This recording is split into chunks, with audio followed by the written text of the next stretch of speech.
Donc, pour cette année, donc, j'aurai à vous faire un ensemble de cours concernant les systèmes distribués. Bon, c'est la suite de ce que nous avons fait l'année dernière. Et nous allons en quelque sorte continuer à développer, à voir quelles sont les bonnes pratiques pour développer les applications d'entreprise. Il y a une partie concernant les systèmes distribués, il y a une partie concernant les design patterns. Bon, il y a d'autres choses concernant la sécurité des applications web. Bon, il y a pas mal de choses. L'utilisation des systèmes distribués asynchrones. Donc, il y a pas mal de choses que nous allons faire qui sont très importantes, en tout cas pour ceux qui veulent faire une carrière dans le domaine globalement de l'ingénierie logicielle, du big data, du cloud computing. Globalement, c'est important qu'on fasse la finition donc, pendant ce semestre. Alors, le cours que je vais vous faire aujourd'hui, bon, c'est un cours qui concerne les systèmes distribués basés sur les microservices. Donc, dans un premier temps, on va faire une introduction. Donc, c'est quoi l'architecture monolithique, c'est quoi l'architecture microservice. Et après, on va essayer donc de voir quels sont les inconvénients et les avantages de chaque architecture. Donc, c'est pour cela, il faut savoir une chose, c'est que pour développer des applications d'entreprise, en fait, il y a deux approches.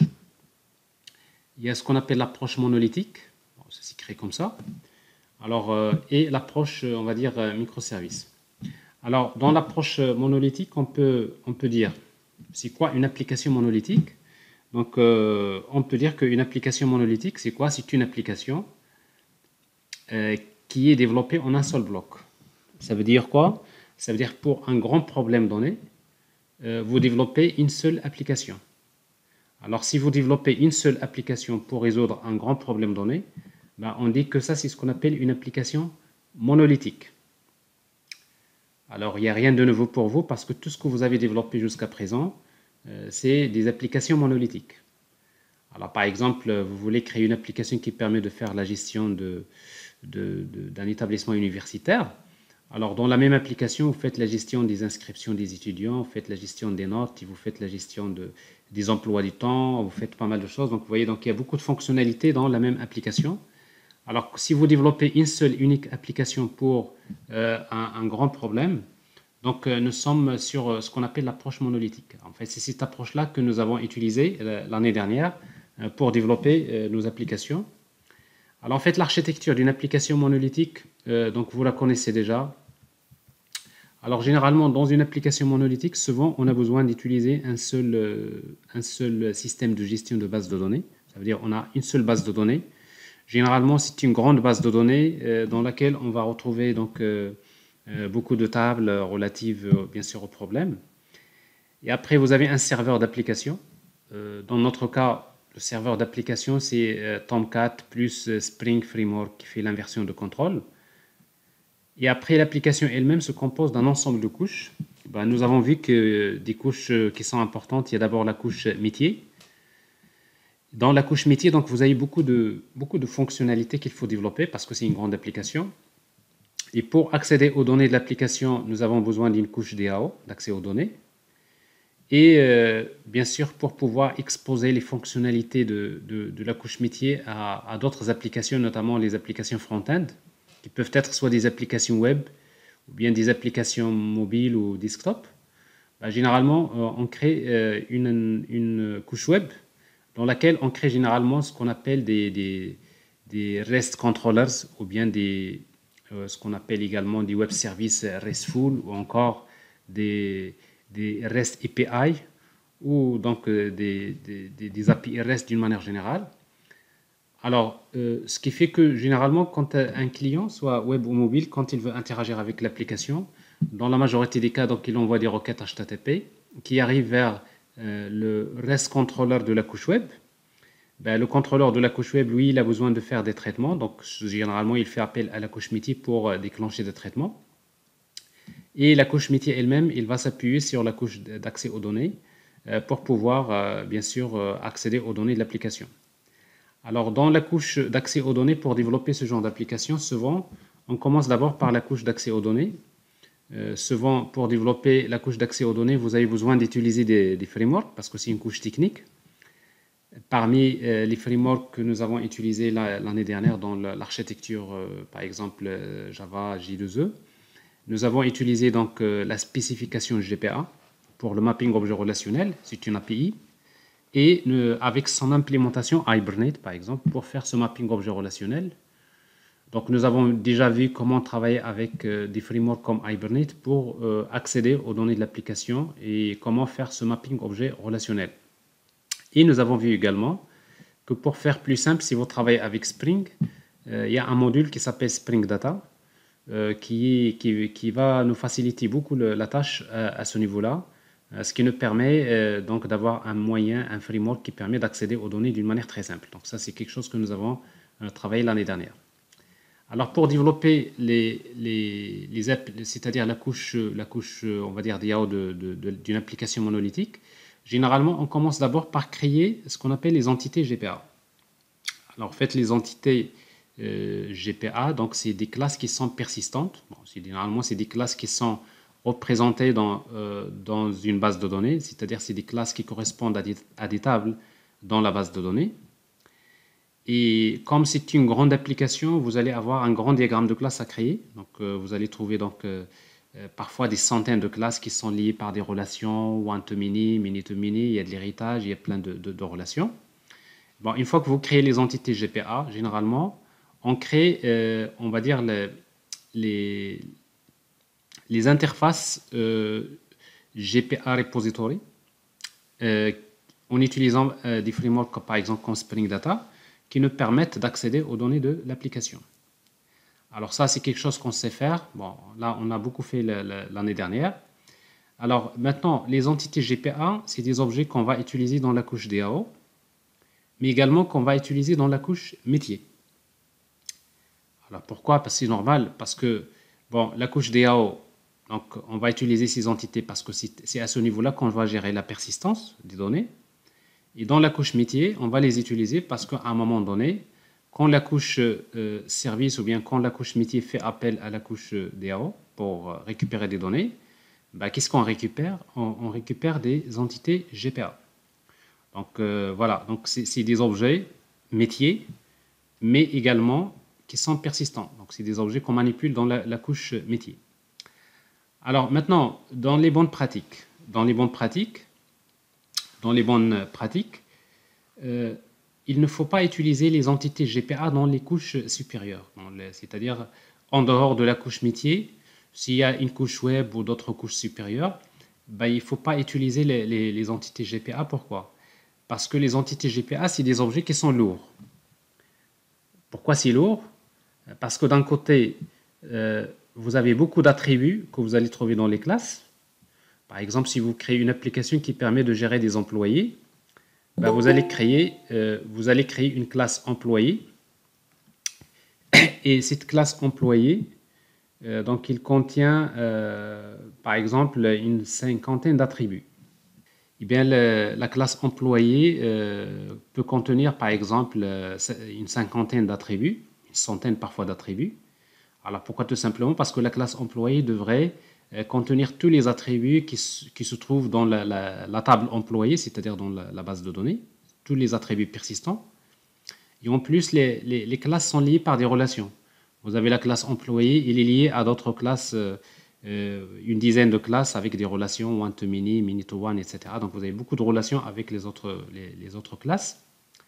Et du coup, donc, vous avez un objet qui est assez lourd d'un côté, mais par contre, au niveau de la partie, par exemple, UI, supposons que vous êtes en train de créer une application mobile dans laquelle vous avez besoin d'afficher un employé et vous avez besoin d'afficher que, par exemple, le nom de l'employé, sa photo et son adresse mail.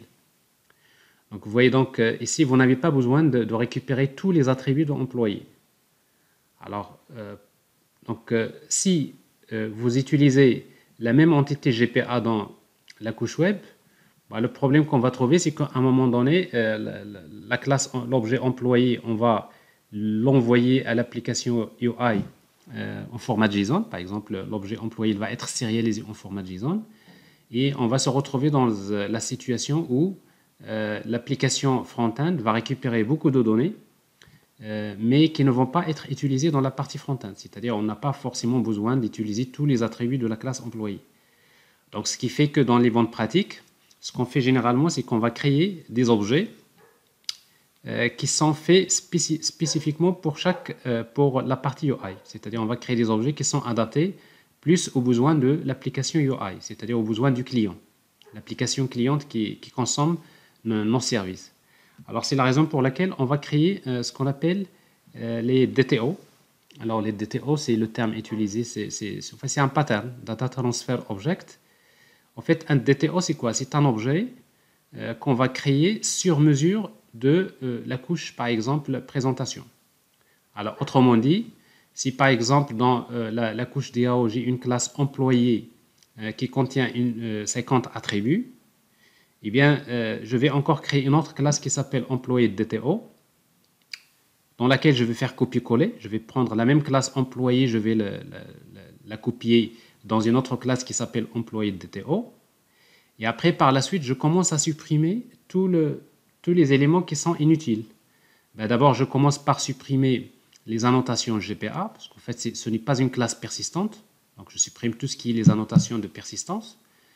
Je supprime toutes les annotations c'est-à-dire techniques qui sont liées au framework. Et après, je vais supprimer tous les attributs dont je n'ai pas besoin.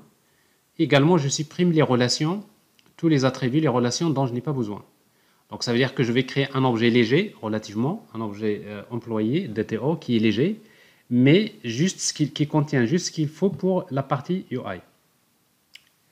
Alors, si vous faites ça, c'est-à-dire si vous créez d'autres objets qui vont être utilisés dans la couche web, eh bien, on aura besoin au niveau de la couche métier de faire ce qu'on appelle une opération de mapping. Une opération de mapping entre les objets, les entités et ce qu'on appelle les DTO. Ça veut dire quoi le mapping? C'est-à-dire que quand la couche métier fait appel à la couche DAO, il récupère un objet de type employé. Et après, quand il va retourner le résultat, il ne va pas retourner l'objet employé, mais par contre, il va créer un objet qui s'appelle employé DTO. Et après, par la suite, il va transférer les données de l'objet employé vers l'objet employé DTO. Alors, pour le faire, on peut le faire d'une manière manuelle en utilisant les getSet, getName, setName, getSalary, setSalary, etc. C'est-à-dire, ça c'est une opération de transfert. Je récupère des attributs à partir d'un objet et je stocke les données dans un autre objet. Et une fois que je fais ce transfert-là, ce mapping, et bien, tout simplement, je vais retourner l'objet DTO à la couche web. Et après, finalement, la couche web, quand il va sérialiser cet objet-là en format JSON, et bien, tout simplement, il va tout simplement utiliser un objet qui est léger. Et du coup, donc, on aurait envoyé à la partie UI que les données dont on a besoin. Alors, cette opération de mapping peut, comme je disais, donc c'est une opération qu'on fait généralement dans la couche métier. Ça peut se faire manuellement, mais généralement c'est un peu lourd parce qu'il y a des frameworks qui permettent de faire ce travail. Alors, parmi les frameworks qu'on utilise pour mapper les objets vers d'autres objets, on peut citer par exemple Mapstruct, si on reste toujours dans le langage Java. Alors, Mapstruct, c'est-à-dire comme structure, c'est un framework qui est très utile et qui permet de convertir un objet vers un autre objet. On peut également utiliser d'autres frameworks comme JMapper, il y en a d'autres.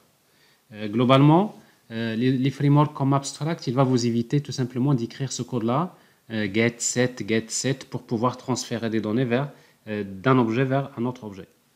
Alors, on va voir, donc ça c'est des choses qui sont très pratiques. Pratiquement, c'est dans les architectures d'entreprise, ça fait partie des bonnes pratiques, c'est presque inévitable de faire ce genre de travail. Alors, quoique parfois on a l'impression qu'on fait double travail, mais ça fait partie des bonnes pratiques parce que, si vous l'avez constaté l'année dernière, dans le dernier projet cinéma sur lequel nous avons travaillé, alors si vous vous rappelez, on n'avait pas créé les DTO, Et du coup, donc, la couche service, il retourne directement les objets, les entités GPA vers la couche web. Et après, la couche web va envoyer, on va dire, sérialiser les objets, les entités en format JSON.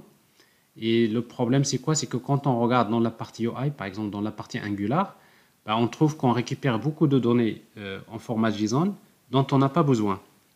Et d'autant plus que parfois, vous trouverez des classes qui sont liées avec plein de classes avec des relations one to many, many to one, many to many, etc. Et après, on trouve que par exemple, il y a une relation bidirectionnelle qui fait que quand vous allez sérialiser en format JSON, vous tombez dans cette boucle infinie qui est de sérialisation. Et après, pour régler le problème, on va vers les entités, on commence à ajouter des annotations de sérialisation, comme par exemple JSON ignore ou XML transient pour la partie XML. C'est pour dire tout simplement, quand on veut sérialiser, on va ignorer quelques attributs. Alors ça, c'est qu'on est en train vraiment de modifier les objets métiers pour les adapter à la partie UI en utilisant des attributs. Mais le problème, c'est que parfois, si vous ignorez un attribut pour un use case, alors peut-être pour un autre use case, vous avez besoin de cet attribut-là. Donc là, on retrouve un peu, c'est un peu très difficile à gérer. Du coup, donc, si vous utilisez les DTO, tout simplement, qu'est-ce qu'on fait généralement? Pour chaque requête, on va créer deux objets. Il y a ce qu'on appelle un objet request DTO et un objet response DTO. Dans l'objet request DTO, on va le créer, c'est pour stocker les données qui vont être envoyées dans la requête.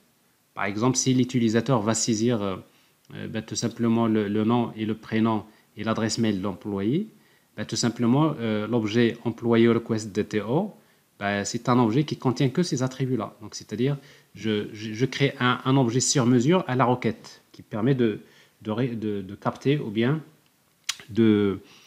c'est-à-dire de récupérer donc les données envoyées de la requête. Et après, la même chose, quand je vais envoyer une réponse, donc je vais créer un autre objet qui s'appelle employé response DTO, dans lequel je vais garder que les attributs dont j'aurai besoin pour la partie UI.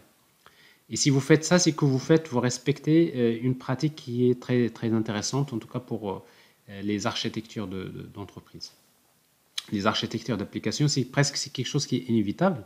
Bon, en tout cas, donc, pour cette année, on va continuer à développer des applications et on essaiera de respecter maintenant, on va dire, les bonnes pratiques qui sont utilisées par les entreprises. Donc, c'est presque inévitable. C'est normal parce que vous allez faire un projet à la fin et peut-être il y en a ce projet-là, ça peut être peut-être l'occasion, c'est-à-dire de travailler par la suite de décrocher une embauche, etc. Donc, ce qui fait que ça, c'est quelque chose que nous allons essayer donc de faire pas dans tous les TP, parce que c'est juste question de temps, mais à un moment donné, quand on va créer une application, on va essayer donc de respecter toutes ces bonnes pratiques. Et après, par la suite, donc, dans une application monolithique, parfois, l'application monolithique a besoin de communiquer avec d'autres applications d'entreprise, avec d'autres applications partenaires. Et après, nous avons déjà vu l'année dernière que pour faire communiquer les applications distribuées, on peut le faire soit d'une manière synchrone ou bien d'une manière asynchrone. Alors, généralement, pour pouvoir envoyer un message vers d'autres applications distantes, parmi les bonnes pratiques, on utilise ce qu'on appelle un broker. Bon, cette année, on va beaucoup travailler cette partie-là. On va utiliser des brokers comme ActiveMQ, RabbitMQ, Kafka, c'est des brokers qui permettent à une application d'envoyer un message vers d'autres applications qui vont traiter ces messages-là donc, pour se synchroniser avec d'autres applications d'entreprise. Ça peut être des partenaires, ça peut être une partie de notre propre application, etc. Donc ici, si vous voyez, donc ça c'est ça l'architecture d'une application monolithique. Donc je répète, une application monolithique, c'est une application qui est développée en un seul bloc. C'est-à-dire pour un grand problème donné, on va développer une seule application. Alors maintenant, bon, ça c'est l'architecture globale. Alors maintenant, on va essayer donc de voir quels sont les inconvénients. Parce que ça c'est une pratique très courante chez les entreprises. Maintenant, on va parler des problèmes qui sont posées pour les applications monolithiques. Et après, on va voir quelles sont les solutions. Est-ce que c'est clair pour cette partie?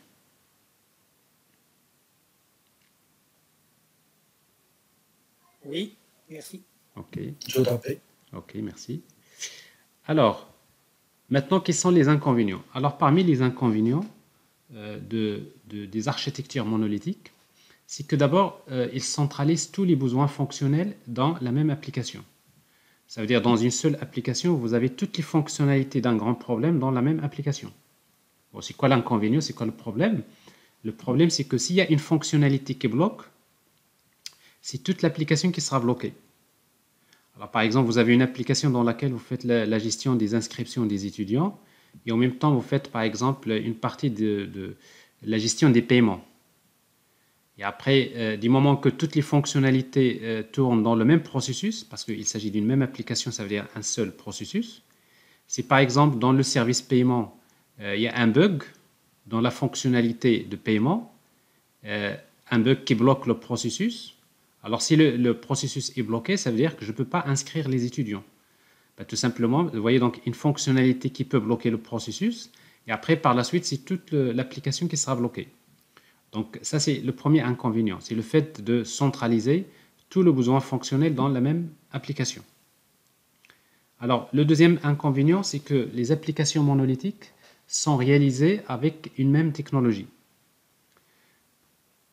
Du moment qu'il s'agit de la même application, ben l'architecte est contraint de choisir quel langage et quel framework et quelle technologie qui va être utilisée pour développer l'application. Donc là, il faut faire le choix. Est-ce que c'est du Java J2E? Est-ce que du Spring? Est-ce que c'est PHP? Est-ce que c'est de la technologie Node.js? Est-ce que c'est C#? Est-ce que .NET, etc., etc. Donc, c'est-à-dire que le développeur, plutôt l'architecte, il doit faire un choix. Mais le problème, il est où? Le problème, c'est qu'au sein de l'entreprise, alors peut-être nous avons beaucoup de compétences. Nous sommes une vingtaine de développeurs dans la même entreprise. Mais il se trouve que parmi les ingénieurs logiciels, il y en a ceux qui ont fait qui ont beaucoup d'expertise, par exemple, dans Node.js, parce qu'ils ont déjà travaillé sur un projet. Et il y en a d'autres qui ont travaillé déjà sur, par exemple, des frameworks comme Laravel avec du PHP, etc. Il y en a d'autres qui ont beaucoup d'expérience dans, par exemple, Spring. Et il y en a d'autres peut-être qui sont des experts en Python. Donc, bref, donc c'est-à-dire que vous avez beaucoup de compétences. Et le problème, c'est que quand on va travailler avec l'approche monolithique, c'est que on va dire, on va travailler avec Spring. Et le premier problème, c'est qu'il va falloir former tout le monde. Il faudrait former tous les ingénieurs pour utiliser le même langage et la même technologie. Vous savez, quand vous allez former tout le monde pour utiliser une même technologie, il y a un temps de montée en compétences. Bon, c'est une perte de temps, c'est beaucoup de perte d'énergie. Donc ça, c'est également une contrainte. C'est-à-dire quand vous êtes dans l'approche monolithique, on ne peut pas, par exemple, ici dans le service A, dans le domaine A, écrire des codes avec Java. Et dans le domaine B, on va dire ici dans le domaine B, il y a une partie qui concerne machine learning. Ben, comme c'est du machine learning, ben, on va la développer avec Python. Normalement, vous avez peut-être intérêt à la développer avec Python. Mais le problème, c'est que quand vous êtes dans un projet monolithique, tout ça, c'est le même bloc, c'est le même code. Donc ici, vous serez contraint à dire, même cette partie-là, on va la développer avec Java. Et ben, du coup, donc, il faut chercher un framework équivalent, peut-être un framework comme TensorFlow, comme Deep Learning 4J pour faire le travail. Et donc ça, c'est une contrainte qu'il faut prendre en considération. Après, on va voir pour les architectures microservices, donc c'est un problème qui est réglé. Alors, la troisième contrainte et le troisième inconvénient des applications monolithiques, c'est que c'est la maintenance. Alors, chaque modification, chaque fois qu'on veut modifier quelque chose dans l'application monolithique, nécessite de tester les régressions. Alors, tester les régressions, ça veut dire quoi? Ça veut dire qu'une fois que je fais une modification dans une fonctionnalité B, il faudrait tester si la modification que j'ai effectuée ne va pas impacter négativement d'autres fonctionnalités, parce qu'il n'y a pas de problème de régression. Alors, pour faire les tests de régression, généralement, si les tests unitaires sont développés, c'est-à-dire si pour chaque fonctionnalité, on a un test unitaire qui est développé, il n'y a pas de problème parce qu'il suffit de faire la modification et j'exécute la commande Maven test, par exemple, si vous utilisez Maven. Et Maven, qu'est-ce qu'il va faire? Il va parcourir tout le projet pour exécuter tous les tests unitaires. Et donc, s'il y a un impact, s'il y a un problème de régression, on va voir que, par exemple, la fonctionnalité A ne passe pas, le test unitaire ne passe pas, et après, on peut corriger, on réexécute les tests. S'il y a encore une régression, on corrige dans un autre service jusqu'à ce qu'on soit sûr qu'il n'y a pas de problème de régression. Alors, si on a les tests unitaires, le problème, généralement, est réglé, c'est-à-dire on fait facilement les tests de régression. Mais le problème, c'est que dans les projets monolithiques, dans les applications monolithiques, en fait, tous les tests unitaires ne sont pas développés. C'est-à-dire, ce qui se passe souvent, c'est qu'au début, on essaie de respecter les normes. Les ingénieurs, pour chaque fonctionnalité, ils vont créer un test unitaire. Mais au fur et à mesure, comme c'est un grand projet, donc ça prend beaucoup de temps. À un moment donné, quand les deadlines, par exemple, s'approchent, et ben, tout simplement, on commence à presser les gens à faire vite. Ben, du coup, donc, il y a beaucoup de tests unitaires qui ne sont pas développés parce qu'on a besoin de faire vite. Et quand les tests unitaires ne sont pas développés pour un certain nombre de fonctionnalités, ben, le problème, c'est que quand on va faire la maintenance, dès qu'on fait une modification, on n'a aucun moyen pour savoir est-ce que la modification effectuée ne va pas créer des problèmes dans d'autres fonctionnalités. C'est normal parce que tous les tests unitaires ne sont pas développés et on va se retrouver dans une situation, soit on ferme les yeux, on déploie l'application en production et après on croise les bras, peut-être pas les bras, les doigts. On peut croiser aussi les bras si vous voulez. Donc on croise les doigts pour qu'il n'y ait pas d'incident demain. Ben, souvent c'est le cas. Le lendemain, vous recevez un autre incident, vous corrigez, vous déployez, vous découvrez qu'il y a un problème de régression, il y a un autre incident, etc. Donc c'est affreux, c'est catastrophique pour la maintenance. Alors, sinon, si vous ne voulez pas fermer les yeux et déployer, ben, il faut tester manuellement les fonctionnalités. Imaginez l'application, tester fonctionnalité par fonctionnalité au niveau de la partie UI manuellement. Ben, ça prend beaucoup de temps. Ça veut dire que pour passer en production, ben, vous passez parfois un mois à refaire les tests des fonctionnalités avant de passer, tout simplement. Pourquoi? Parce que vous avez un problème, c'est que dans l'application, les tests unitaires ne sont pas développés. Donc ça, c'est le troisième inconvénient. Alors le quatrième inconvénient, c'est la livraison en bloc. Alors en fait, parce qu'il s'agit d'une grande application, le client va attendre beaucoup de temps pour recevoir la première version de son application. Ça veut dire que c'est parce que c'est une grande application, vous allez commencer à créer la couche DAO. Ben, vous créez les entités. Et comme il y a un grand diagramme de classes, il y a une centaine de classes, vous allez passer beaucoup de temps à rédiger les entités, à créer les interfaces, la couche repository. Et vous passez peut-être 4 mois à travailler sur la couche DAO. Et après, vous passez encore à la couche métier. C'est parce que c'est une grande couche métier, vous voulez développer toutes les fonctionnalités. Donc, vous y passez encore 4 mois. Alors, donc, dans la couche métier, vous passez encore 4 mois à travailler dessus. Et quand le client vous dit où est-ce que vous en êtes, vous lui dites on avance très bien. On est dans la couche métier. Mais pour le client, tout ça, ça ne veut rien dire parce que ce qui l'intéresse, c'est de voir le produit final, voir la démonstration de la partie UI. Et du coup, donc, vous passez encore 4 mois dans la couche web. Il y a déjà une année passée. Et après, une année après, vous venez pour faire la démonstration au client. Et quand vous faites la démo, ben, le client parfois découvre on va dire il y a des surprises. Ben, il peut vous dire non, c'est pas comme ça qu'on voulait le faire. Dans la réalité, c'est que nous, on travaille comme ça. Ça veut dire qu'on découvre qu'il y a un besoin qui a été mal exprimé, dès le départ. Ben, et du coup, donc, ça va vous obliger de revenir vraiment carrément vers les couches, c'est-à-dire antécédentes, pour faire les modifications et revenir, etc. Donc, comme c'est une grande application, c'est catastrophique. Donc, ça, c'est ce qu'on appelle l'effet tunnel, c'est-à-dire une fois qu'on passe à l'étape suivante, c'est très difficile de revenir en arrière. Parce que là, si vous revenez en arrière, vous allez retoucher tout le projet à nouveau. Et tout ça, c'est problématique. Et d'ailleurs, ça, c'est ce qui est connu par, on va dire, les méthodes en cascade. Et également, c'est la raison pour laquelle les entreprises plutôt vont opter pour l'utilisation de ce qu'on appelle des méthodes agiles. Alors, en fait, dans les méthodes agiles comme Scrum par exemple, c'est des méthodes qui consistent tout simplement à dire, ben, on ne va pas faire travailler comme ça, mais on va découper notre problème en un ensemble de petits sprints.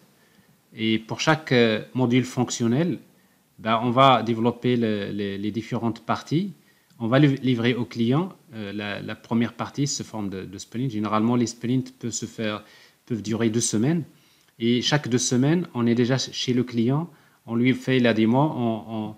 On essaie de corriger, de faire les choses qu'il faut pour être sûr que tout va bien pour telle fonctionnalité avant de passer à la fonctionnalité suivante. Bon, ça, c'est comme ça que en fait, les entreprises travaillent généralement en utilisant ce qu'on appelle les méthodes agiles. Alors, sauf que le problème, c'est que quand vous êtes dans un projet monolithique, c'est un grand problème. Et pour appliquer les méthodes agiles dans un projet monolithique, vous avez besoin de faire le bon découpage. Et justement, c'est compliqué.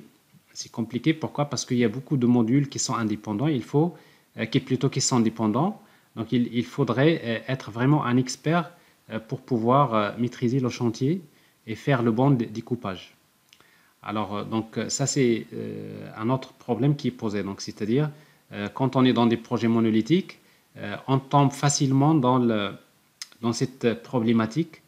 C'est-à-dire, même si on veut bien appliquer les méthodes agiles, si on ne sait pas le faire, bah, finalement, on revient vers quelque chose qui ressemble à la méthode en cascade. Et du coup, donc, là, ça pose problème, en tout cas pour la livraison. Alors, l'autre inconvénient des applications monolithiques, c'est la mise en production. La mise en production prend beaucoup de temps. À chaque fois qu'on fait une petite modification dans une fonctionnalité, parfois si la modification vous coûte 5 minutes, mais pour passer en production, parfois on peut attendre parfois on peut attendre un mois pour passer en production. Alors pourquoi? Parce que quand on fait une modification dans une application monolithique, il faut faire les tests de régression. Alors, pour faire les tests de régression, du moment que tous les tests unitaires ne sont pas développés, donc il va falloir tester fonctionnalité par fonctionnalité. Et après, ensuite, il faut faire les tests de sécurité, les tests de performance, les tests, plein de tests, pour pouvoir s'assurer qu'il n'y a pas de problème avant de passer en production. Alors, ce qui fait que peut-être parfois un bug qui peut être corrigé en 5 minutes, mais pour pouvoir passer en production, on attend que les feux verts. Pour attendre les feux verts, donc on va dépendre que l'ensemble des tests passent, mais en même temps, on va attendre que de planifier avec les administrateurs système, bien sûr, le moment opportun pour redéployer ou bien pour passer à la nouvelle version en production. Bon, ça veut dire que ça prend du temps. Alors, généralement, les applications monolithiques sont difficiles à tester. C'est normal parce qu'il y a beaucoup de fonctionnalités. Et comme c'est la même application, donc ça prend beaucoup de temps pour tester. Et le grand problème des applications monolithiques, c'est les performances. Alors, les performances, c'est vraiment, on va dire, le cauchemar. C'est la bête noire des applications monolithiques. Bon, à la rigueur, pour tous les inconvénients que nous avons cités là, à la rigueur, parfois, on peut faire avec. Il y a des solutions. C'est-à-dire centraliser tous les besoins fonctionnels dans la même application. Si l'application est bien faite, donc il n'y a pas de blocage, donc des fonctionnalités qui vont bloquer le processus. Le fait d'utiliser la même technologie, bon, ça, on peut faire avec. On va juste perdre un peu de temps, mais on peut quand même y arriver. pour la maintenance, si les tests unitaires sont là, donc les tests de régression peuvent se faire facilement. La livraison en bloc avec les méthodes agiles, on peut améliorer donc le processus de livraison. La mise en production, c'est pareil, etc. Tout ça, à la rigueur, c'est des inconvénients, mais c'est-à-dire on peut toujours résister. Mais par contre, si vous avez un problème de performance, donc là, on n'a pas le choix. C'est-à-dire, l'entreprise, généralement, commence à chercher c'est quoi la solution. Alors, imaginez que vous avez un problème de montée en charge. C'est-à-dire, votre application, il y a beaucoup d'utilisateurs qui se connectent en même temps à l'application. Alors, si vous avez un problème de montée en charge, ben, tout simplement, vous avez l'application qui devient trop lente. C'est-à-dire, il y a beaucoup de requêtes qui arrivent vers le serveur. L'application commence à devenir trop lente. Et quand ça commence à devenir trop lente, ben, c'est infernal. Parfois, le service il est indisponible. Ben, et du coup, donc, on cherche la solution. C'est à l'inverse, la scalabilité. Et la scalabilité, ça veut dire quoi? Ça veut dire que l'application monolithe, on va la démarrer en plusieurs instances, dans plusieurs serveurs. Avec un load balancer, on peut balancer entre les différentes instances. Mais le problème, c'est que quand vous démarrez une application monolithique en plusieurs instances, l'application monolithique, c'est lourd, c'est une grande application. C'est-à-dire c'est une grande application que vous allez démarrer plusieurs fois, qui consomme beaucoup de ressources dans chaque instance. Et ça, c'est vraiment... c'est-à-dire vous n'avez pas la possibilité de faire une scalabilité qui est légère. Donc forcément, à chaque fois que vous voulez ajouter une instance, il faudrait réfléchir. Est-ce qu'on va démarrer une nouvelle instance ou bien tout simplement on laisse comme ça? Alors, donc ça, c'est le grand problème, surtout des applications monolithiques. Et d'autant plus que parfois, regardez, si je vous donne par exemple un exemple, imaginez par exemple que ça, c'est l'application de Facebook, par exemple. Ça, c'est une application monolithique de Facebook. Enfin, Facebook, c'est pas monolithique parce que sinon, ça ne marchera jamais. On suppose que Facebook a développé son application en utilisant une application monolithique avec une même technologie, etc. Et après, vous avez des milliers de fonctionnalités dans l'application. Et après, parmi les fonctionnalités, vous avez par exemple la fonctionnalité like. Quand vous, par exemple, quand vous faites un like d'une publication, vous prenez votre application mobile, vous faites un like, qu'est-ce que vous faites? Vous envoyez la requête HTTP vers le REST controller, l'API RESTful par exemple. Et le REST controller, il fait appel à la couche métier pour faire un like, par exemple like service. Bah, like service, tout simplement, on va vérifier on va dire quelques règles métiers. Et après, par la suite, on va faire appel à like repository, finalement pour aller modifier quelque chose dans la base de données. Alors, vous imaginez le nombre d'utilisateurs qui font des likes, c'est-à-dire pour l'application Facebook, vous en aurez des millions par seconde. Imaginez, vous avez des millions de requêtes de type like qui arrivent vers le serveur d'application. Ben, quand vous avez le nombre de requêtes devient très important, et bien tout simplement, vous allez avoir une surcharge. Vous allez avoir un problème de montée en charge et l'application pratiquement devient indisponible parce qu'il y a un problème de montée en charge. Et du coup, donc, finalement, si vous voulez régler le problème, vous allez dire que c'est toute l'application qu'on va démarrer en plusieurs instances. Or, le problème, c'est que dans l'application, il y a d'autres fonctionnalités qui ne sont même pas très utilisées. D'ailleurs, si vous arrivez vers l'application Facebook, vous trouverez qu'il y a des fonctionnalités que vous n'avez jamais utilisées, c'est-à-dire qu'ils ne sont pas très, très sollicitées. Et pourtant, si on veut accéder à ces fonctionnalités, l'application elle est lente. Tout simplement, pourquoi? Parce qu'il y a une autre fonctionnalité qui est très sollicitée, ce qui crée une file d'attente d'accès ici. Et du coup, on ne peut pas accéder à d'autres fonctionnalités, même qui ne sont pas très sollicitées. Et du coup, donc, quand vous démarrez l'application en plusieurs instances, c'est qu'en fait, c'est toute l'application que vous allez démarrer. Alors, en réalité, si vous êtes intelligent, vous allez dire, cette fonctionnalité, par exemple, like, c'est une fonctionnalité qui va subir beaucoup de charges. Qu'est-ce que je vais faire? Je vais la prendre, je vais carrément l'extraire et je vais la faire sortir du projet et je la développe, je la mets dans une application à part. Donc, dans une petite application à part, Et si vous êtes déjà en train de penser comme ça, c'est-à-dire si vous êtes en train de penser à prendre une fonctionnalité et de la mettre dans une application à part, c'est que déjà vous êtes en train de penser à l'approche microservice. Alors maintenant, quand il y a un problème de performance, donc nous avons dit qu'il faut chercher une solution. Et c'est quoi la solution? C'est peut-être aller vers l'architecture microservice. Alors maintenant, on va définir ce que c'est l'architecture microservice. Alors en fait, l'architecture microservice, c'est quoi?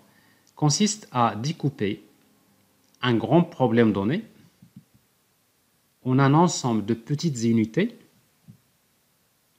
Et pour chaque petite unité, on va développer une petite application qui s'appelle microservice. Une application indépendante qui s'appelle microservice. Ça veut dire que si je prends par exemple l'exemple que j'ai ici, supposons que dans ce projet-là, j'ai 3 domaines. Le domaine A, le domaine B et le domaine C. Par exemple, le domaine A, c'est la gestion des clients. Le domaine B, c'est la facturation. Le domaine C, par exemple, c'est suivi des commandes, etc. Alors, si vous utilisez donc l'approche microservice, qu'est-ce qu'on va faire? On va découper ce problème-là. On va le découper, on va dire que le domaine A, c'est une application à part. Le domaine B, c'est une autre application indépendante. Et le domaine C, c'est une autre application. Et qu'est-ce qu'on va avoir? Ben, on va voir, pour le domaine A, on va développer un microservice. Pour le domaine B, on va développer un autre microservice. Et pour le domaine C, on va développer un autre microservice. Ça veut dire que finalement, ici, au lieu de développer une seule application, je vais développer 3 petites applications. Après, encore si, par exemple, je vois que ce domaine A, il peut être encore découpé en plusieurs microservices, on le fait. L'essentiel, c'est que le niveau de granularité, le niveau de découpage, bien sûr, c'est en fonction en fonction, bien sûr, du besoin.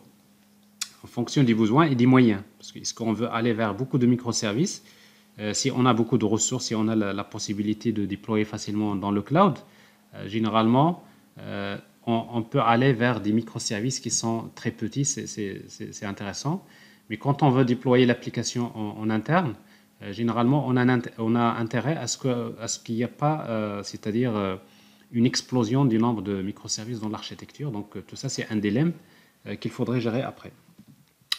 Alors, ça veut dire quoi, en fait? Ça veut dire que, par exemple, si vous avez une application, imaginez que vous avez une application qui contient 100 fonctionnalités. 100 fonctionnalités. Alors, si vous utilisez l'approche monolithique, vous allez développer combien d'applications?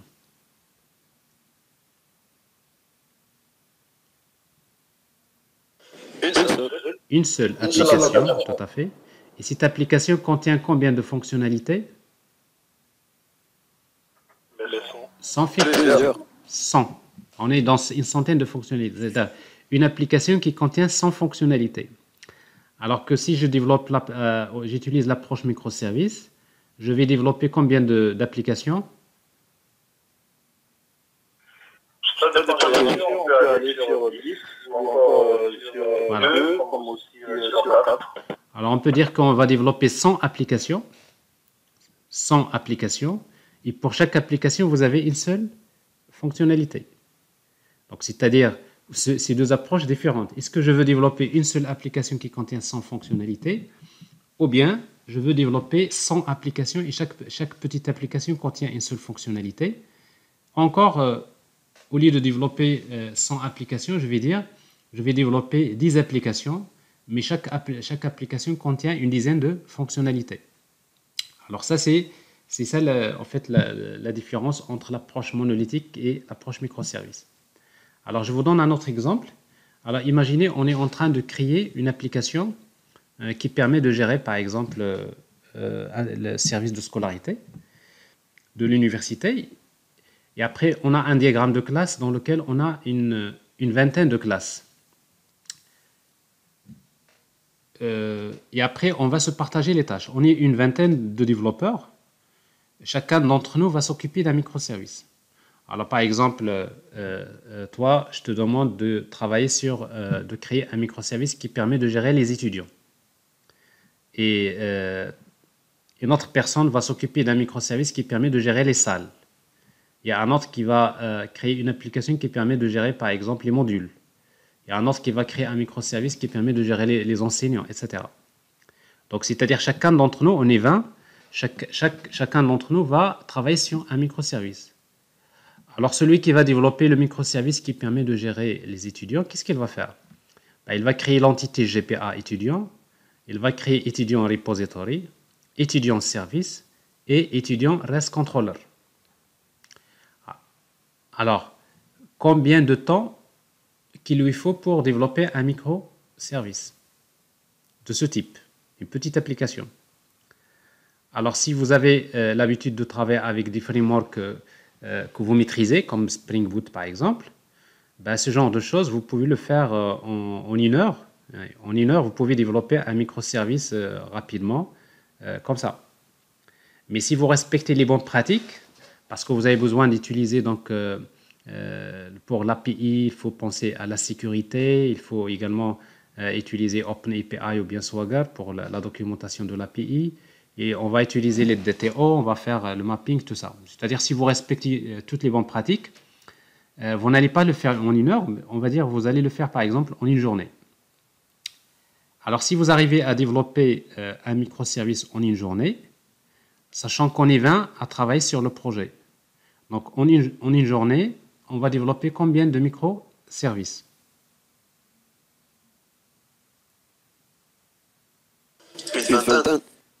Ben 20.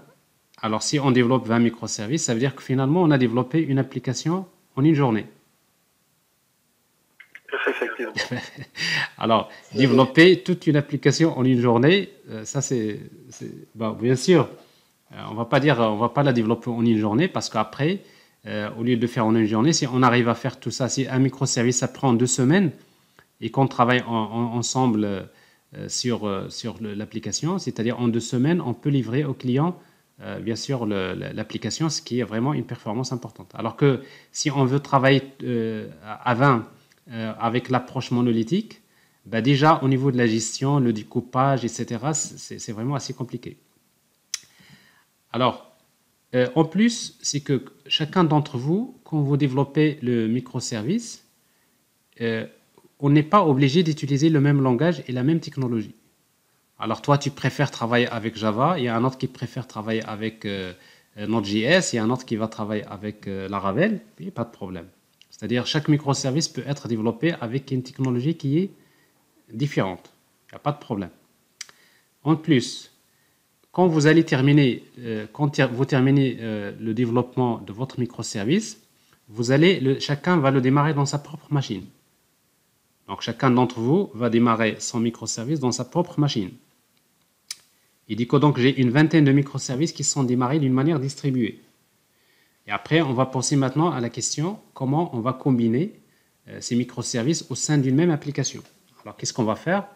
Ben, je vais tout simplement démarrer une application, un service qui s'appelle Gateway. Alors, en fait, le microservice Gateway, c'est un microservice technique qui va se charger de recevoir les requêtes à partir de la partie UI. C'est-à-dire que toutes les requêtes externes, généralement, vont passer via la Gateway. C'est la passerelle. C'est-à-dire finalement, on ne va pas communiquer directement avec les microservices, mais chaque requête passe via la gateway. Après la gateway, qui va déterminer c'est-à-dire telle requête va être acheminée vers quel microservice. Alors généralement, c'est très simple. Pourquoi? Parce que dans l'URL de la requête, vous savez, dans l'URL souvent, vous allez trouver slash, par exemple, étudiant service slash la fonctionnalité. Ça veut dire que dans l'URL, la gateway peut savoir le nom du microservice. Alors, s'il connaît le nom du microservice et s'il connaît l'adresse du microservice, ben, tout simplement, il va vers le microservice qui va faire le traitement, il va retourner le résultat et après, on va donner le résultat au client. Alors, seul problème, c'est que quand vous avez beaucoup de microservices qui sont démarrés, ben, la gateway a besoin de connaître l'adresse de chaque microservice. Elle a besoin de connaître l'adresse IP et le port de chaque microservice. Et comme il y a beaucoup de microservices, si les adresses IP, ça change. On ne peut pas savoir un microservice, on peut les démarrer dans deux machines différentes. Donc là, il nous faut un moyen à la gateway qui lui permet de chercher, de retrouver où se trouve le microservice. Donc nous avons besoin d'un moyen qui permet à la gateway, à partir du nom du microservice, on veut savoir dans quelle machine où se trouve le microservice. Ben, ce moyen, c'est ce qu'on appelle Discovery Service. Alors, Discovery Service, c'est quoi? C'est un service qu'on va mettre en place dans l'architecture et qui va permettre de publier l'adresse des microservices qui sont démarrés. Ça veut dire quoi? Ça veut dire qu'à chaque fois que vous démarrez un microservice dans une machine, automatiquement le microservice va se connecter lui-même vers le service Discovery pour publier trois informations principales. Le nom du microservice, parce que chaque microservice, il faut lui attribuer un nom. Donc, le microservice va se connecter à Discovery Service pour publier le nom du microservice, l'adresse IP et le port. C'est une manière de dire tout simplement le microservice va dire Discovery, tiens, voilà mon nom c'est X, voilà mon adresse IP et voilà mon numéro de port, ou bien tout simplement voilà mon URL, l'URI. Et du coup, donc, le Discovery Service va gérer une table en quelque sorte qui contient une colonne dans laquelle on trouve le nom du microservice et une colonne dans laquelle on va trouver l'URI, c'est-à-dire qui contient l'adresse IP et le port, bien sûr, de la machine. Alors, et du coup, donc, quand le service Gateway reçoit une requête, qu'est-ce qu'il fait? Ben, dans la requête, il connaît le nom du microservice, mais il a besoin de savoir dans quelle machine où se trouve le microservice. Alors, comment il va le faire? Ben, il va contacter le Discovery Service, il va le contacter pour lui donner le nom et récupérer l'adresse. Et après, automatiquement, la Gateway va dispatcher la requête vers le bon microservice. Donc là maintenant, on a réglé le problème de localisation des microservices. Et du coup, donc, vous pouvez à n'importe quel moment donné arrêter votre microservice dans votre machine et le démarrer dans une autre machine. Bah, il n'y a pas de problème. La Gateway va savoir tout ça à travers Discovery Service.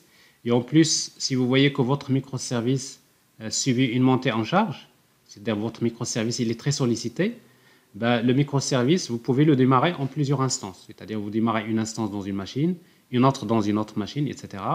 Et toutes les instances vont être publiées dans le Discovery.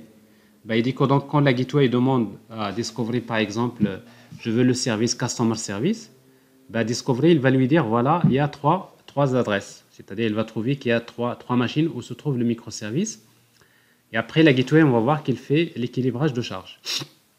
C'est-à-dire, la première fois, il va appeler cette instance, mais la prochaine fois, il va appeler l'autre instance. Donc, c'est-à-dire, il va équilibrer la charge, il va balancer la charge de façon à ce que l'on puisse améliorer les performances. Donc, ça, c'est en quelque sorte, la Gateway, il fait tout ça. C'est-à-dire, il va dispatcher, mais en même temps, il joue le rôle de proxy et en même temps, il fait l'équilibrage de charge quand il s'agit de plusieurs instances d'un même microservice. Alors maintenant, il reste un dernier problème, c'est le problème de configuration. Alors si vous avez plusieurs microservices distribués dans plusieurs machines, si vous créez un fichier de configuration pour chaque microservice, ce n'est pas pratique. Alors, par exemple, si vous travaillez avec Spring Boot, vous savez, dans l'application Spring Boot, vous avez un fichier application.properties. Alors, dans le fichier application.properties, vous mettez des paramètres de configuration. Supposons que tous les microservices utilisent une même base de données, bah vous allez voir dans tous les fichiers application properties des microservices vont utiliser les mêmes paramètres. C'est la même base de données, username, password, etc. etc., etc. Bon, ça veut dire que vous allez trouver des paramètres de configuration qui sont répétitifs dans plusieurs fichiers distribués. Et si vous voulez modifier la configuration, il va falloir se balader dans toutes les machines, dans tous les microservices, changer ces paramètres. C'est très délicat. Et en plus, quand vous changez le fichier de configuration, vous serez obligé de redémarrer le microservice. Alors ça s'appelle la configuration à froid. La configuration à froid, ça veut dire que j'arrête le service, je le reconfigure et je le redémarre. Et quand on arrête le service, c'est que voilà, le service il est indisponible pour un certain instant. Donc ça c'est le problème de configuration si vous utilisez donc un fichier de configuration pour chaque microservice. Alors c'est quoi la solution? Ben dans l'architecture microservice, on va centraliser. Au lieu d'utiliser un fichier de configuration pour chaque microservice, on va centraliser toute la configuration des microservices dans un seul fichier géré par un service qui s'appelle config service. Alors ce service-là, config service, qu'est-ce qu'il fait?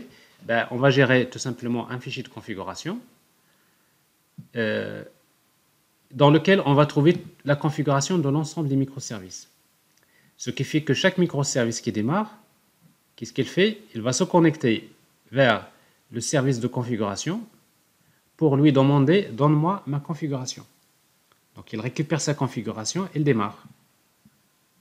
Il dit que donc chaque microservice, au démarrage, le premier service qu'on va contacter, c'est config service. Une fois qu'on démarre, après par la suite, si on veut changer la configuration, c'est très simple. Il suffit de changer le fichier ici, dans le config service, on change la config. Et si on change la config, automatiquement, cette configuration va être envoyée vers l'ensemble des microservices. Bon, c'est des requêtes HTTP. Donc, c'est-à-dire, on peut reconfigurer les microservices à chaud. C'est-à-dire, on n'a pas besoin d'arrêter les microservices. On change la config, ben, les microservices vont se reconfigurer sans avoir besoin de les redémarrer. Alors, bien sûr, c'est ce qu'on cherche dans les systèmes de calcul de haute performance. C'est qu'il ne faudrait pas arrêter les services. Il faut que ça marche tout le temps. Alors ici donc vous avez ici donc un service également qui est important, c'est config service qui permet de centraliser la configuration des microservices. Ça veut dire au lieu de faire de la configuration distribuée, on va faire de la configuration centralisée. Alors en réalité, on ne va pas utiliser un seul fichier de configuration. On va utiliser un fichier qui s'appelle par exemple application.properties dans lequel tous les paramètres de configuration qu'on déclare concernent tous les microservices. C'est-à-dire quand il y a des choses en commun, on va les déclarer dans le fichier application.properties. Et après, on va avoir pour chaque microservice un fichier, par exemple customer service.properties, billing service.properties, étudiant service.properties. Dans chaque fichier, on peut mettre les propriétés, les paramètres de configuration du microservice. L'essentiel, c'est que quand je change ici, c'est un dossier qui est géré à ce niveau-là. Souvent, on utilise un repository de type Git qui gère le versionning, ce qui fait que quand on fait la modification, en fait, on peut savoir qu'il y a une modification par rapport à la version précédente. Ben, il dit que donc le service config, il pourra dispatcher, c'est-à-dire il pourra dispatcher la configuration vers les autres microservices. Donc ça, c'est quelque chose d'important pour les applications microservices. Alors maintenant, si vous arrivez là, vous savez à peu près à quoi ressemble l'architecture microservice. Maintenant, ce qui reste après, il y a d'autres problèmes qu'il faut régler, notamment comment les microservices vont communiquer. Est-ce qu'on va utiliser une seule base de données ou bien on va utiliser une base de données pour chaque microservice? Et après, est-ce qu'on va les faire communiquer via REST ou bien via un broker ou via d'autres solutions? Ben, on va voir qu'il y a des solutions grâce à des frameworks qu'on va utiliser comme Spring Cloud. Alors, donc, vous voyez, donc, pour développer les microservices, on peut utiliser n'importe quel framework. Par exemple, Spring Boot ou peut-être Laravel ou Node.js, Express ou Nest.js, je ne sais pas quoi. Le microservice lui-même, donc, on peut le développer avec une technologie qui peut être différente.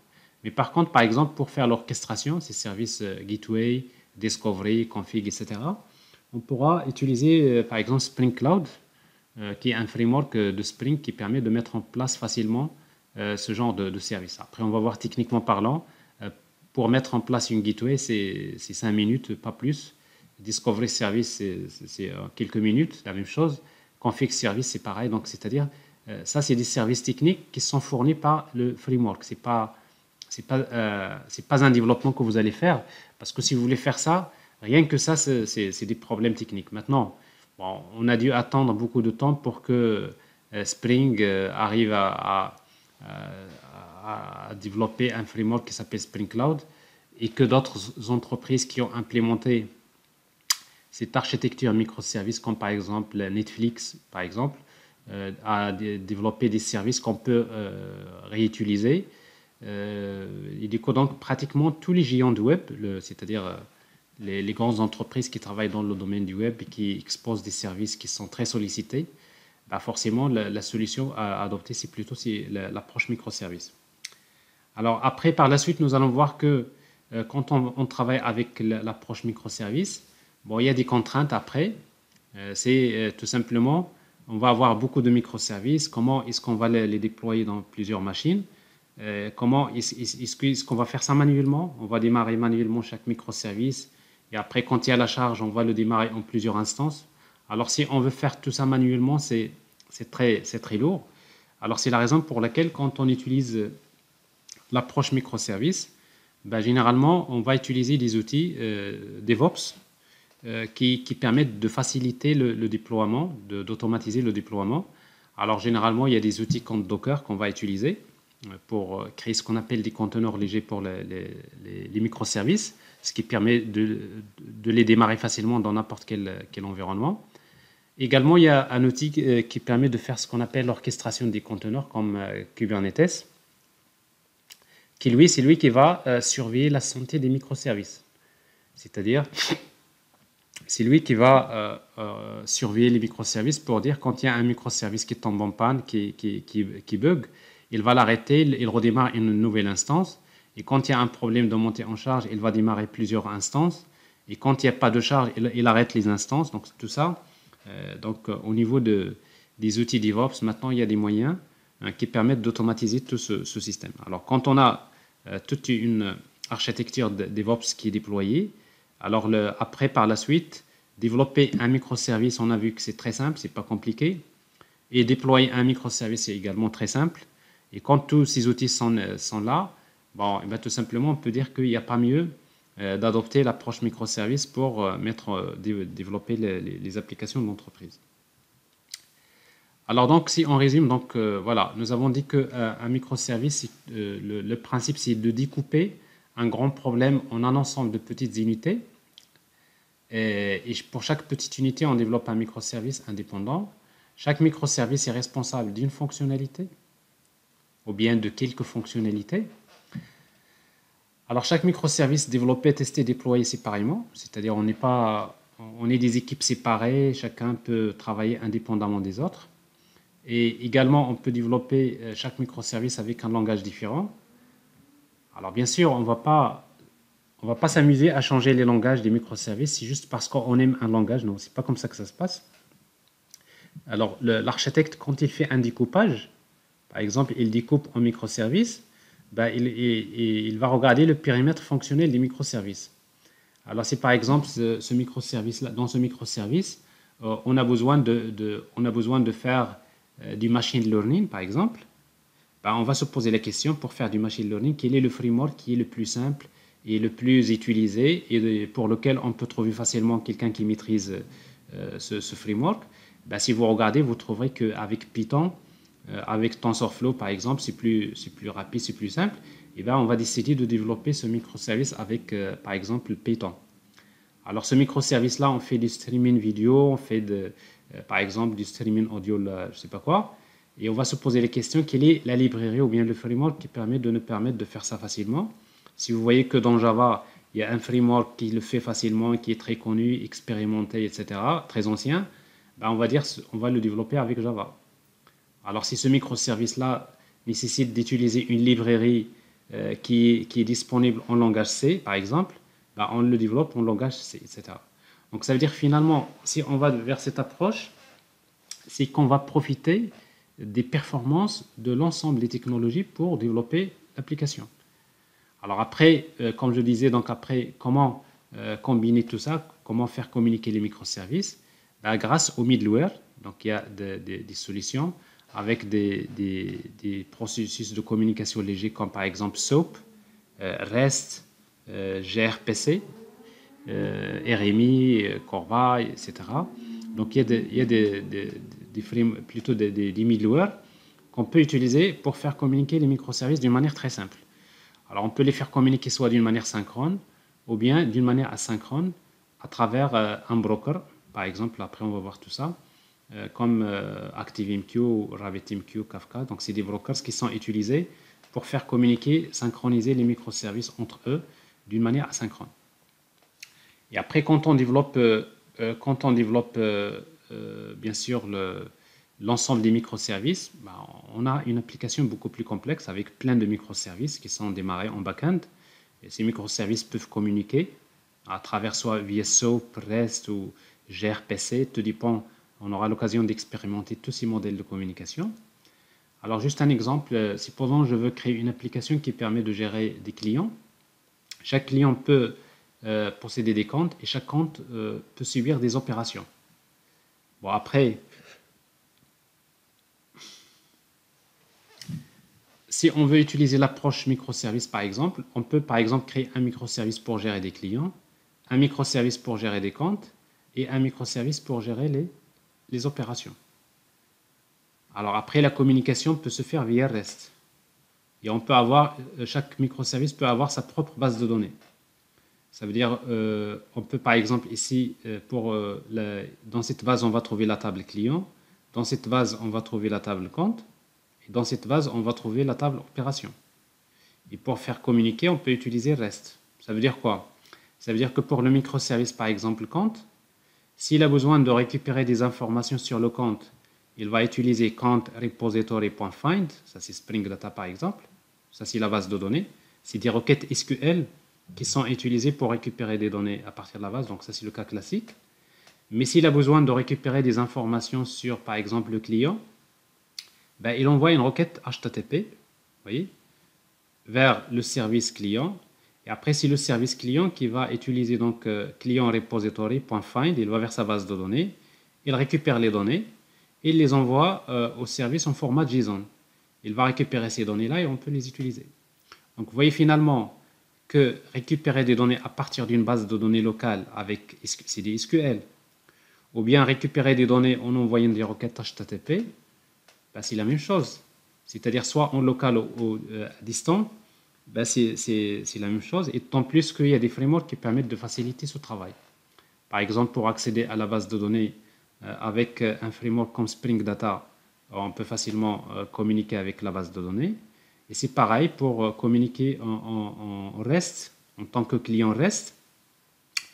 Il y a des frameworks comme par exemple OpenFIND qu'on va utiliser, qui permet à une application Spring de communiquer facilement avec d'autres microservices et de récupérer facilement les données. Donc ça veut dire que même si vous avez des bases de données distribuées, on peut fonctionner, ça ne pose pas de problème.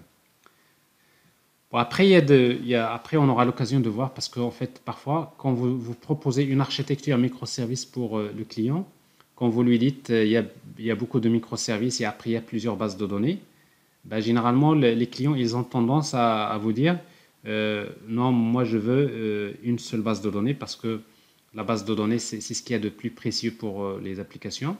C'est l'équipe data, par exemple, quand ils vont faire de l'analyse des données et quand ils vont exploiter les données, tout simplement, ils ne vont pas se balader dans plusieurs bases de données pour utiliser les données. Ils vont vous demander, on veut une seule base de données. Après, parfois, il y a soit que vous leur dites OK, on va utiliser une base de données, c'est-à-dire que tous les microservices vont utiliser une même base de données. Bon, ça marche, mais là, on retombe dans une architecture un peu bizarre, c'est-à-dire c'est une architecture, on va dire, microservice, mais avec une single database. Et si vous avez une architecture microservice distribuée avec une single database, vous avez encore des freins, c'est-à-dire parce que tous les microservices vont accéder à la même base de données. C'est en termes de performance, c'est pas ce qu'il y a de mieux. C'est comme si vous faites en quelque sorte un monolithique distribué. C'est comme si c'est du monolithe, mais peut-être vous le distribuez. Mais par contre, avec un peu plus de connaissances, on va dire que on va créer des bases de données distribuées. Mais si le client veut par exemple une base de données centralisée, il n'y a pas de problème. Grâce à des brokers comme par exemple Kafka, il suffit que tout ce qui se passe dans les microservices, s'ils postent des messages c'est ce que je disais au départ dans l'approche monolithique. Si par exemple chaque microservice, pour chaque opération, à chaque fois qu'on va modifier les données, on poste un message vers une autre application, bah, quelque part il y a une application qui prend ces messages et il construit sa propre base de données globale. C'est-à-dire les microservices vont utiliser chacun sa base de données locale, mais en même temps il y a quelque part un service qui va centraliser toutes les données dans une seule base de données. Bon, ça, c'est des choses qu'on peut faire facilement avec l'utilisation des brokers pour synchroniser les bases de données. Bon, est-ce que c'est clair?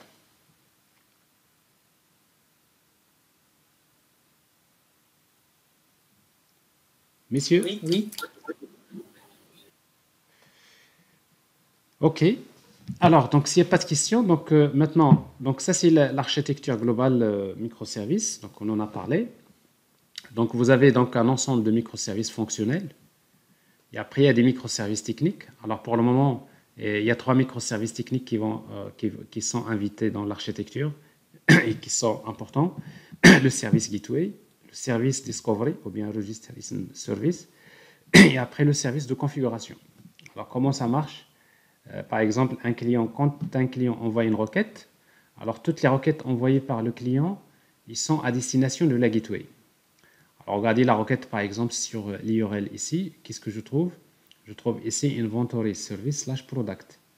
Alors dans la requête, la gateway, il connaît déjà qu'il s'agit du microservice qui s'appelle inventory service.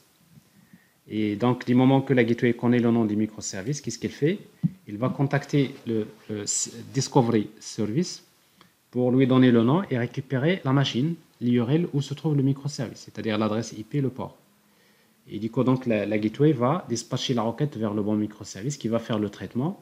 Il va retourner les résultats et après, ces résultats vont être envoyés vers le client. Ainsi de suite.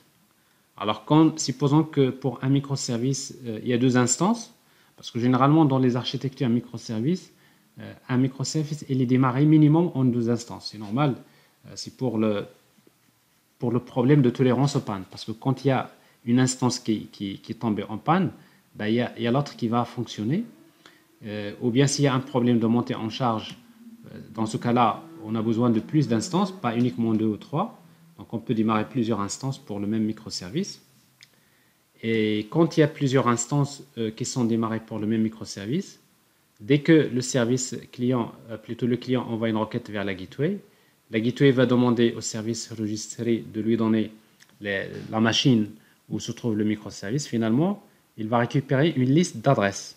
Il va vous dire, voilà, le service Customer Service, il se trouve dans 3 machines. Et après, le service Gateway, il va utiliser le système d'équilibrage de charge. Bon, la dernière fois, il a fait appel à cette instance, mais la prochaine fois, c'est cette instance qui va être appelée. Donc, il va essayer donc d'équilibrer la charge sur l'ensemble des instances du même microservice.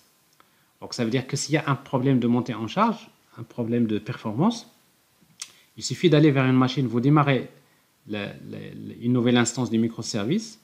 L'instance va contacter automatiquement le registre service pour publier, c'est-à-dire le nom et l'adresse du microservice.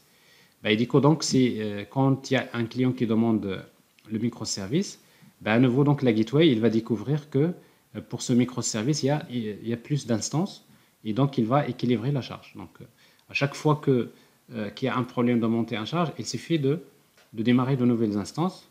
C'est ce qu'on appelle la scalabilité horizontale, tout simplement. Et c'est l'un des points forts de l'architecture microservice, c'est la scalabilité. Donc, c'est-à-dire, c'est une architecture élastique. Dès qu'il y a de la charge, on peut démarrer facilement les microservices. Et comme c'est des petits microservices, ça veut dire que le temps de démarrage, il est rapide. Le boot, d'ailleurs, c'est pour cela que Spring l'a appelé Spring Boot. Spring Boot, c'est parce qu'en fait, le temps du boot, de démarrage de l'application, il est rapide.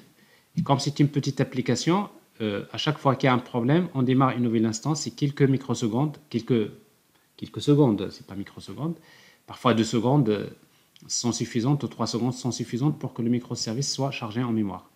Et du coup, donc, on n'aura jamais ce problème de performance. Et c'est comme ça que vous allez comprendre, c'est comme ça que les applications Amazon ou Netflix ou Facebook ou les géants du web d'une manière générale fonctionnent. Parce que si vous faites ça en application monolithique, croyez-moi que ça ne marchera jamais, parce qu'à un moment donné, ça ne tient pas. Alors bien sûr, comme je disais tout à l'heure, ce qui reste, c'est que tout simplement, est-ce qu'on va faire tout ça manuellement? Est-ce qu'on va démarrer tous ces services, les orchestrer manuellement? Non. Comme je disais, donc il y a des outils DevOps qui vont se charger d'automatiser ou bien de surveiller l'architecture microservice. Donc il y a deux outils principaux qu'il faut connaître après. Il y a Docker et Kubernetes. Docker, c'est pour créer les conteneurs légers pour les microservices. Et Kubernetes, donc c'est un outil qui va surveiller la santé des microservices, des conteneurs. Donc ça veut dire que c'est lui, dès qu'il y a un conteneur qui bug, ben, il l'arrête, il démarre un autre. Et dès que par exemple il y a un problème de montée en charge, c'est lui qui va scaler, qui va démarrer de nouvelles instances. S'il n'y a pas de charge, il va les arrêter, etc. Donc avec des outils comme ça, on arrive à automatiser tout ce processus de déploiement et de surveillance, de monitoring, etc., des microservices. Donc, si on a des outils comme ça, c'est plus simple. Mais si on veut le faire manuellement, vous pouvez le faire. D'ailleurs, c'est conseillé de passer par une étape manuelle avec des scripts pour déployer ça. Mais après, vous allez tirer la conclusion que donc il y a des outils qu'il faut utiliser pour pouvoir faciliter le travail. Alors, pour développer donc dans un premier temps, nous allons reprendre à peu près comment développer un microservice, un simple microservice. Par exemple, si je veux créer un microservice qui permet de gérer des produits, je vais créer tout simplement d'abord l'entité GPA produit. Ensuite, je crée l'interface produit repository. Et après, je vais créer produit REST controller. Et après, c'est tout. Donc, pour mettre en place un microservice. Donc, ça veut dire que le code que vous allez écrire, vous commencez d'abord par créer la classe produit, qui est une entité GPA. Bon, ça, c'est des codes que vous avez l'habitude de faire. Ensuite, vous créez une interface produit repository basée sur Spring Data. Et du coup, donc, tout ce qui est l'accès à la base de données, c'est réglé. Avec toutes les méthodes de Spring Data, vous avez la possibilité de faire save, update, delete et toutes les opérations classiques. Et après, il vous faut un web service RESTful. Donc, vous créez un REST controller dans lequel vous allez créer des méthodes. Par exemple, une méthode qui permet de consulter la liste des produits. Une méthode qui permet d'enregistrer un produit. Bon, ça, c'est des codes que nous avons l'habitude d'écrire l'année dernière, un REST controller. Et si vous faites ça, il vous faut juste un fichier de configuration Application Properties dans lequel vous spécifiez quel type de base de données, quelle base de données, etc., etc. Et après, par la suite, il vous faut l'application. Et l'application, c'est ce qui est généré dans le projet, notamment ici Spring Application.run, qui permet de démarrer en quelque sorte l'application, le microservice. Donc vous voyez donc le code que vous voyez là, c'est pas beaucoup de code, mais vous pouvez dire que ça c'est un microservice. Alors il vous faut combien de temps pour écrire ce petit microservice? Bon, pas beaucoup de temps.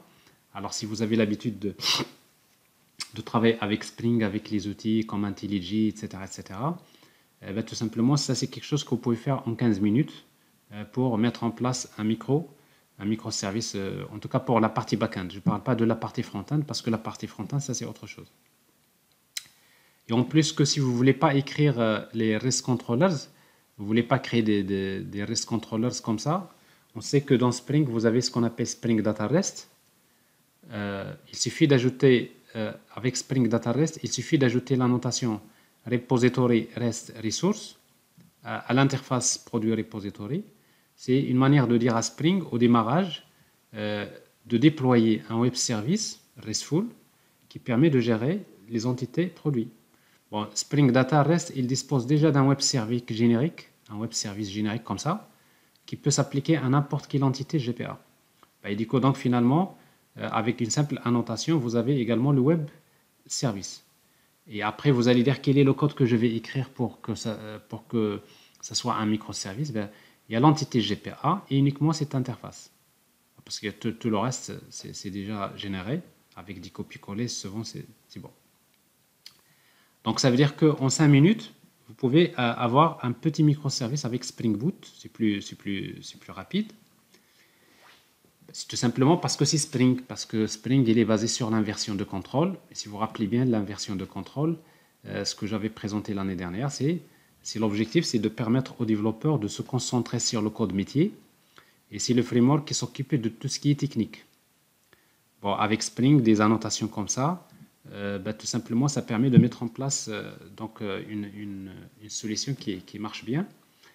Ça, c'est pour le minimum, le code minimum. Mais après, je disais tout à l'heure, mais si vous voulez respecter les bonnes pratiques, vous allez quand même dans les microservices, vous avez une couche métier. Donc, ça veut dire qu'il y a une interface métier et une implémentation. Et quand vous avez une interface métier et une implémentation dans laquelle vous avez des spécifications fonctionnelles, ça veut dire que vous avez besoin de créer un REST controller. Et d'autant plus, vous allez créer les DTO. En plus, il faut sécuriser. Donc, c'est-à-dire, bon, quand vous respectez les bonnes pratiques, ce n'est pas quelque chose que vous allez faire en 30 minutes. Vous allez quand même passer du temps, mais pas beaucoup de temps. Parce que, comme je disais, donc un microservice peut être... si vous arrivez à développer un microservice en 2 jours, souvent ça peut se faire, c'est une sacrée performance. Et en plus, d'autres avantages de l'architecture microservice dont je n'ai pas parlé, notamment c'est la livraison en continu. C'est-à-dire qu'avec l'architecture microservice, vous avez la livraison en continu. Ça veut dire que quand je crée un microservice, par exemple étudiant, si je le crée en 2 jours, je le déploie, je le teste, je peux le déployer chez le client. Et quand vous le déployez chez le client, c'est que le client il peut déjà commencer à saisir les informations, il peut déjà commencer à inscrire les étudiants. Et après vous passez à un autre microservice. Donc, c'est-à-dire, chaque semaine, vous livrez quelque chose au client. Le client, il reçoit au fur et à mesure ses applications. C'est parfait, en tout cas, pour la productivité.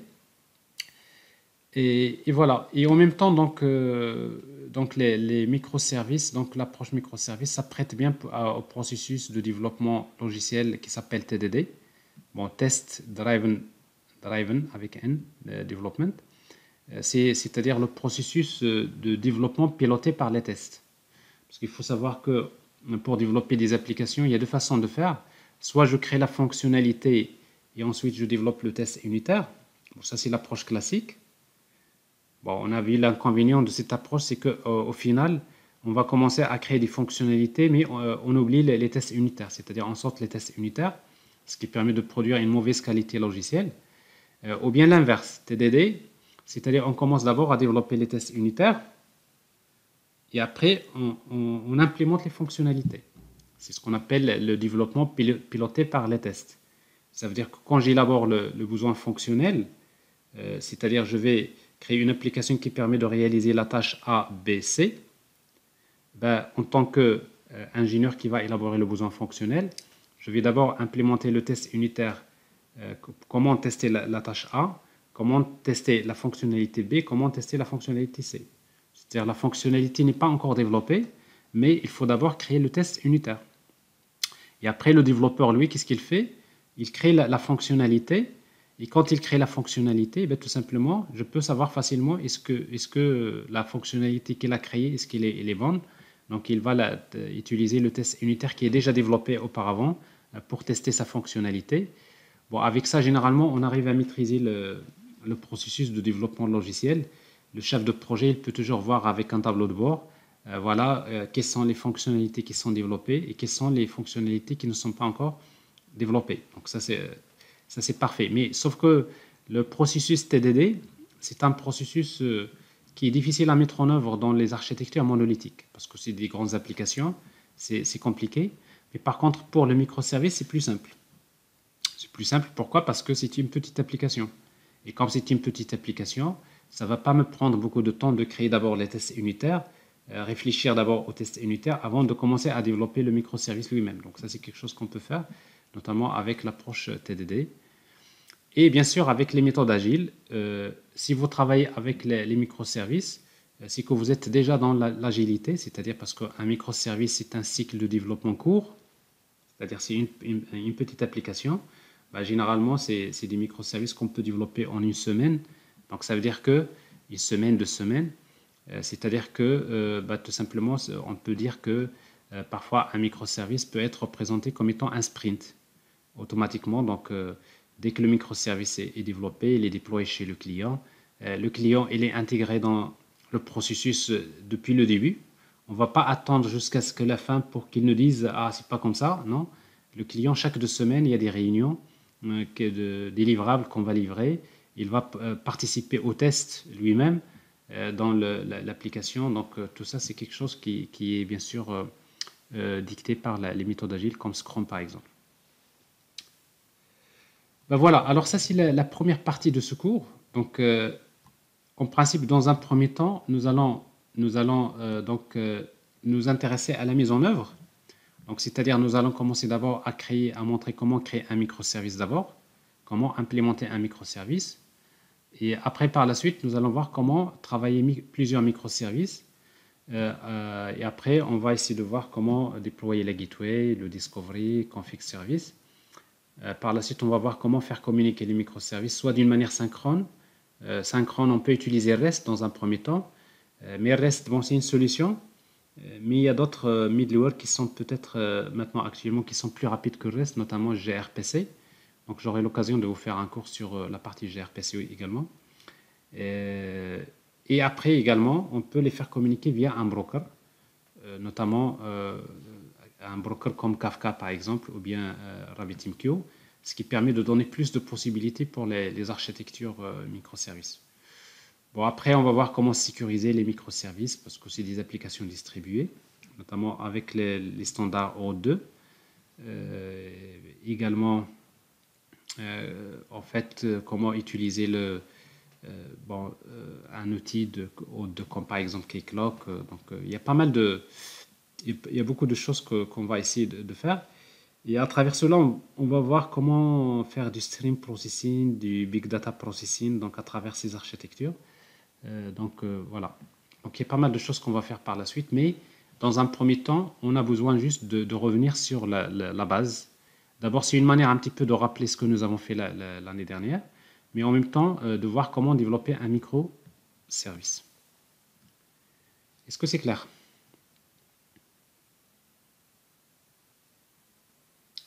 Cinq sur 5. Merci. Alors, j'aime beaucoup ce 5 sur 5 parce que parfois, quand il n'y a personne qui parle, je crains que je suis en train de parler tout seul. Alors maintenant, il est temps de prendre une pause. Donc, le temps de juste, voilà, de 15 minutes. Et après, juste, on va faire après une conclusion pour vous... Donc, je vais vous créer un nouveau cours Classroom dans lequel je vais mettre les ressources qu'il faut pour pouvoir commencer à pratiquer ça. Donc, pour créer un microservice, vous allez trouver une démo vidéo qui montre comment le faire facilement. Et vous allez commencer bien sûr c'est-à-dire ce début. Et après, par la suite, donc, ça va nous permettre un petit peu de retrouver un peu nos compétences de l'année dernière avant de passer à la suite.